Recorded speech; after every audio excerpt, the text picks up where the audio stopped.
my name is Victoria, and we're the group members here, Annie and Corey, and we have diabetic retinopathy. So what is diabetic retinopathy? A complication of diabetes that affects your eyes, and it's an eye disease that is caused by a high blood sugar and high blood pressure levels, and it has the ability to damage the blood vessels in the back of your eye. And diabetic retinopathy is caused by damage to the blood vessels and the tissue at the back of the eye, which is like the retina. And poorly controlled blood sugar is a risk factor.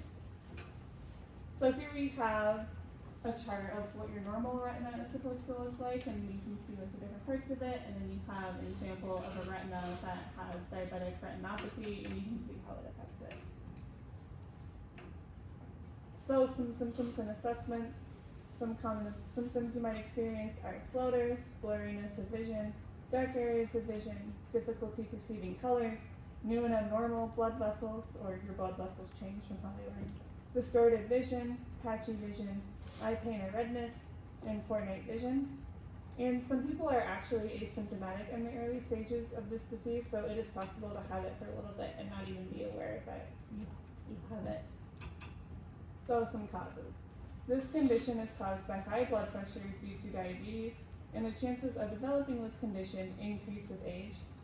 And it occurs when blood glucose levels change in retinal blood vessels, so that's why you are at higher risk for this if you have diabetes. And other risk factors include raised triglyceride levels in the blood and protein in your urine.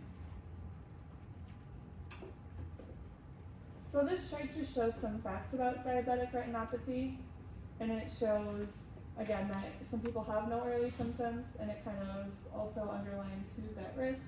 And then it also underlines the fact that 95% of the cases that are caught right away can be saved from having a substantial loss of vision. So this is something you want to catch right away.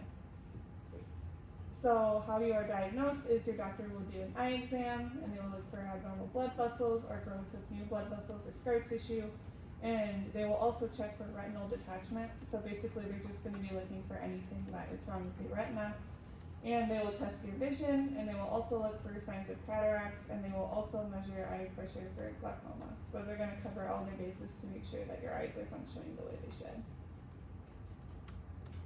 So for treatment, if it is mild or moderate, you may not need treatment right away, but your doctor will closely monitor it. And if it is advanced, you can have this treatment called photocoagulation, which is laser treatment that can slow or stop the leakage of blood from the retina. And panretinal photocoagulation is laser treatment that can shrink abnormal vessels.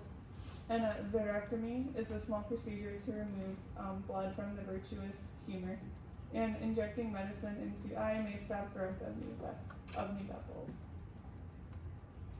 So for your prognosis and follow-up, if the condition is caught early, the situation can be stabilized.